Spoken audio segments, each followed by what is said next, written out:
This segment is Dave's Big Dictionary.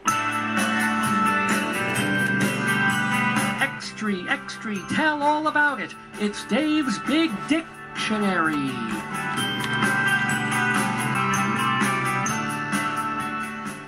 Yes, indeed. So here's what we do on this. I now have just a couple of minutes to talk about the periodic table. That's where my finger landed. That's, that is going to be my subject of Dave's Big Dictionary today. What about the periodic table of elements? So let's take a quick look at it, or at least I will. Let's see if these glasses are even good enough for me to see this here. Not really. Well, as I mentioned earlier, helium is still number one with a bullet. They haven't been able to displace helium as number one. And then something called LR. Oh, no, it might be L. No, it's capital L, small r, is number 103. Lurium, and by the way, as you all know, that is in the actinide series. And those were the ones that weren't there, I think, back when I was going to school in junior high school and high school. And they had the periodic tables on the walls. I don't think they had lurium and, oh my god, no, they have N-O, okay? Noium. It's an element that you never actually want to use. They've got MD, which has been doctored with, so you don't want to use that one either. They've got FM, which, you have to use transistors for. Let's try some more of these. SES. Oh, my Aunt Esther is an element. And she certainly has some elements of fun to her. 97 is BB. Yeah, BB. We've got 93 is AM. So, I'm not sure what it is, but we do know what it am. I amuse myself, if no one else, with this sort of thing. Oh, and number 94, element number 94 on the periodic table is poo. I shit you not, it's poo. P-U. Rather smelly element it must be. Who else? 92 is U. Did you know that you were an element? It's just the letter U. I don't know, is that uranium? Wouldn't that be number 238 or something? Anyway, do we have any other good ones? We've got number 61. Element 61 is PM. So if you want to message me about that, that'd be cool. Number 66 is DY. So don't touch that one or else you'll die. Number 68, ER. What do I want to say about number 68, ER? This is the kind of comedy Dave does on the... All right, what else we got there? We've got other elements. Number 109. Ooh, MT. I guess that's not full, it's MT. Number 48 is CD. So I guess you can put women's clothes on that one. We've got number 31, capital G, small a. So that one's on my mind. We have... That one was subtle, wasn't it? And you still got the early ones. The ones that we all remember from school. There's magnesium up there. Sodium. Chloride, of course. Helium. Helium is number 2. So after hydrogen, you got helium. He. What else? Number 29 is capital C, small u. So... Oh yes, I see you. Oh, and right before it, I'm not sure if Ni is the one for nickel, so Ni, which is me. They are the scientists who say me. How much more can I milk this? I'm not sure. Number 39 is the letter Y. Don't know, just is Y. Oh, I'll try one more. Oh, I should have quit while I was ahead, shouldn't I? Let's see. 84 is capital P, small o. So it's Po. But, maybe one day it will be rich. Anywho, so that's part one of looking back at something that I would say that I haven't seen in so many, many years, but it's not true, because actually one of the classrooms that I teach in at UNC, and I teach English, but it shows you where they throw teachers and students anywhere they can, is in a building that also is devoted to the sciences. So here I am dealing with English composition and research papers, and it's like on the wall is the periodic table.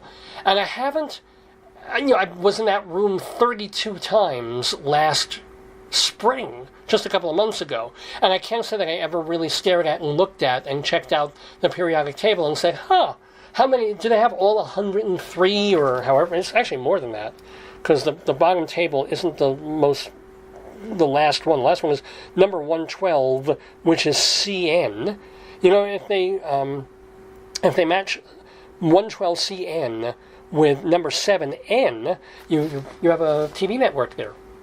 It's a thought.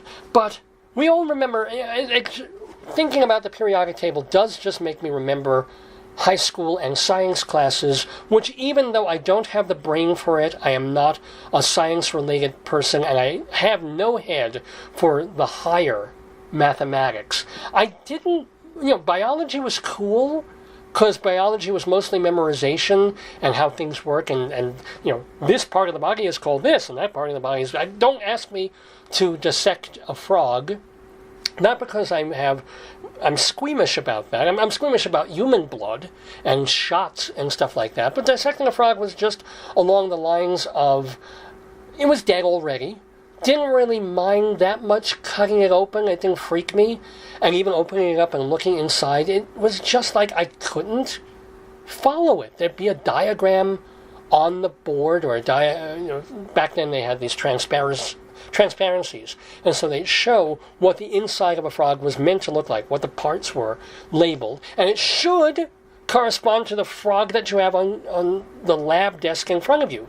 And it didn't. The liver was where the heart should have been. The lung was... I couldn't find the lung. I couldn't find this piece and that part. The cloaca I was able to find. Always able somehow to find the frog's cloaca. But all the rest of the bits of the little tadpole or toad that was in formaldehyde there, couldn't do it. It was splayed out in front of me. All the organs were seemingly there, but they weren't in color like they were on the chart. And I couldn't tell it, well, if that's that, shouldn't that be there? And I knew right then and there I would not be a vet, or not be a heart surgeon, or any kind of medical, surgical, doctor-type person. Not because I'm squeamish with blood or cutting into things, but just like when I got there, I'd be like, yeah, let's move that around a little bit. That's an ovary. I guess that should come down. Who the hell knows? Couldn't do it. I didn't mind doing it, but not my métier, shall we say. So it reminds me of that. It reminds me of chemistry. And I also enjoyed chemistry. I liked the logic of the way these elements would bond together. That if you put this with Na and Cl, it creates salt. Because and then you start drawing these things of those little hexagons and pentagrams and or pentagons, excuse me. Sometimes I was at war with the Pentagon, but that's something else. No, but they connect them and they form these chains and the helixes, and I found that fascinating and I was able to follow it. I thought that was kind of cool. However, dealing with open flames and test tubes and Bunsen burners, I never had an accident, I never dropped anything, I never burned myself, and yet I always felt I was one moment away from doing so. I got the little tongs. I literally have sense memory of my fingers almost shaking, holding the tongs of a burner over the flame with my goggles on and thinking, if I do this just 10 seconds too long, the glass will break, shards will fly everywhere into my fellow students, and I'll fail. I'll fail the course for the day. Forget hurting anybody. It's going to be bad for me. So I went through it and saw the chemical changes that the compounds made, but that too was not for me. And then I went on to physics, and forget physics. Physics was the one that I couldn't even understand. And that was the one I didn't have to do anything. The professor, the teacher, would point a laser now and again to wake us all up. But in terms of having to cut things open, having to take blood, having to take chemicals and pour them and burn them and heat them and put on an oven. And no, physics, you just sort of sat there and did word problems and tried to understand Newton's laws of things. And I was just like, bye. I'm out of here. mentally completely checked out. But at that point, at least we weren't dealing with this periodic table, which I kind of... So when I see or think about a periodic table, it makes me think about all those years in school, in the classroom. Didn't matter what subject it was. You would look on one of the walls, and there would be that cool periodic table, and sometimes during homeroom when you're bored, it's one of those things you start to try to memorize, and it's like, hydrogen 1, helium 2, and this, that, and that, because this one, it doesn't actually say it underneath on this list, but in the, I remember in the tables that they had on the walls back at our school, they would actually have the name, not just the abbreviation and the letter, but the actual name of the element. And that was cool. So you could remember, you could learn, this is cesium, this is magnesium, this is, let's try another one here. What do we got here? What is TC? The hell with talcum? Maybe it's talcum. I don't know. ZR. Zaraphnilchlak. I think the best way to end this... I kind of tailed off there, I'm sorry. I was going so well there, talking about the periodic table, and I didn't know what the hell I'd talk about. But, we're a week away from school starting here again at the University of Northern Colorado, and the teachers go back into conferences this week, and I've got to get my syllabi online and get a couple more things copied. So already, even though it's still a week away, I feel it. I feel school started again. So it is kind of apt that I came up with the periodic table. So, I'll have to go here to find it. And it occurs to me that it is a salubrious time to play at least part of one of the classic numbers by maybe the greatest comic songwriter of all time, Tom Lehrer. There's antimony, arsenic, aluminum, selenium, and hydrogen, and oxygen, and nitrogen, and rhenium, and nickel, neodymium, neptunium, germanium, and iron, americium, ruthenium, uranium, europium, zirconium, lutetium, vanadium, and lanthanum, and osmium, and astatine, and radium, and gold, protactinium, and indium, and gallium, and iodine, and thorium, and thulium, and thallium.